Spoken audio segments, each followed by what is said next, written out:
حتى ما يسعد سلوك والبعد عن هدي باريك تختل في كبري. ایک مسلمان ملک کا ایک ڈاکٹر انگریز ملک میں ہے. انگریز ملک کے ایک ڈاکٹر نے اس سے کہا کہ آپ کو معلوم ہے میری ریسرچ کس پر ہے؟ اس نے کہا نہیں کس پر ہے؟ کہا میں نے چھینک پر ریسرچ کی. یہ چھینک کیوں آتی ہے؟ اس کے فائدے کیا کیا ہیں؟ اور اگر یہ چھینک نہ ہے تو اس کو نقصان آتا ہے. اس نے بڑی لمبی چوڑی کتاب لکھی ہے 1500 صفحات کی چھینک. پونت کیا ہے یہ بات؟ اب وہ سناتا رہتا تھا چھینک کی تھیوریاں اس کو. جب مسلمان ڈاکٹر بھی کبھی خوش ہوتا تھا کبھی تنگ آتا تھا اس کی تھیوریاں سن. ایک دن اس نے کہا یار تم چھینک چھینک سناتے رہتے ہو میں بھی سناؤں گا تمہیں ہمارے نبی نے چھینک کے بارے میں کیا کہا. اس نے کہا کیا کہا؟ ہمارے نبی نے کہا جب کسی کو چھینک آئے تو کہو الحمدللہ.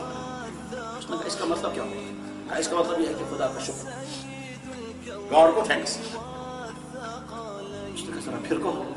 کہا ہمارے نبی نے یہ کہا جب کسی کو چھینک آئے تو کہو الحمدللہ, اس کا مطلب شکریہ اس خدا کا. تو انگریز کہتے ہیں لگتا ہے ان کے پاس اچھی طرح سے کنسپشن تھا چھینک آنے کا. تھے کبھی تمہارے نبی؟ انہوں نے کہا 1500 سال پہلے. کیا لگا جھوٹ, یہ تو 50 سال کی تھیوری ہے آج کی. اس سے پہلے یہ ریسرچ تھی ہی نہیں, کسی کو پتا ہی نہیں تھا چھینک آنے کے فائدے کیا ہیں. تو 1500 سال پہلے کون بتاتا ان کو کہ چھینک آنے میں؟ کہا لگا نہیں ہمارا نبی 1500 سال پہلے تھا. اور اتنا ہی نہیں, ہمارے نبی یہ بھی فرمایا کہ چھینک آنا صحت کی علامت ہے. تو اس نے میز پر ہاتھ مار کر کے کہا کہ تمہارا نبی سچا ہوگا.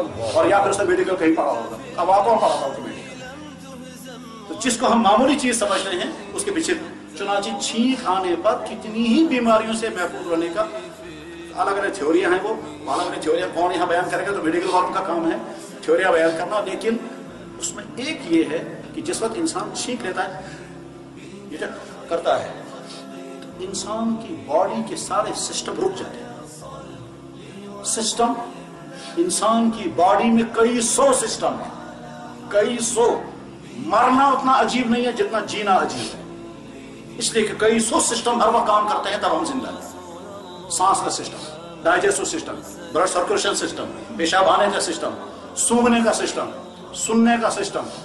دماغ جو ہے وہ پوری باڈی کو ہر وقت دیکھ رہا ہے تو باڈی میں کیا کیا ہو رہا ہے. کئی سو سسٹم کام کرتے ہیں تو انسان زندہ ہے. سونے کا سسٹم, پیشاب آنے کا سسٹم, سیمن بننے کا سسٹم, عورت میں ایگ بننے کا سسٹم, پیشاب کو کنٹرول کرنے کا سسٹم, پاخانے کو کنٹرول کرنے کا کئی سو سسٹم.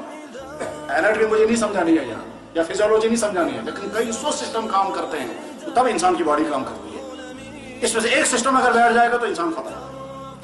جس وقت انسان یوں کرتا ہے تو سارے سسٹم ایک سیکنڈ کے لیے رک جاتے ہیں. اگر کوئی چنانچہ دنیا میں بے شمار لوگ جو ہیں وہ چھینک سے مر جاتے ہیں. کیوں کیا؟ تو سسٹم بعد میں واپس آ نہیں سکا تو مر گیا. یہ جو واپس سے پھینک دیتا ہے تو سسٹم بھی واپس آ جاتا ہے.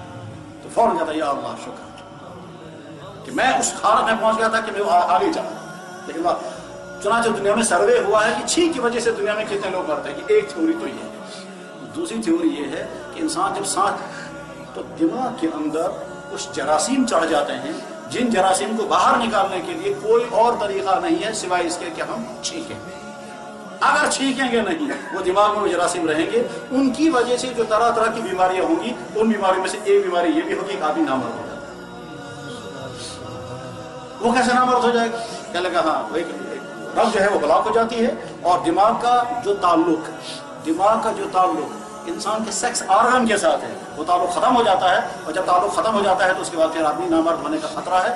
تو جب ہم کہتے ہیں یا اللہ اتنی بیماری کا خطرہ تھا, یہ جراثیم جو میرے دماغ میں گھس گیا تھا اس کو میں کیسے واش کرتا, اس کو ویسے وہ مطلب پلاس سے میں نکال نہیں سکتا تھا, وہ تو اندر چڑھ گیا تھا. اوپر سے چھینک آئی تو سارا بہا. اور اس چھینک میں اتنا فورس ہے کہ اگر ہم روکنا چاہیں تو روک نہیں سکیں گے. اور اگر منہ میں کھانا ہوگا تو وہ کھانا بھی باہر آ جاتا ہے. اتنا فورس, یہ کہاں سے یہ فورس شروع ہو جاتا ہے؟ اللہ کے فضل.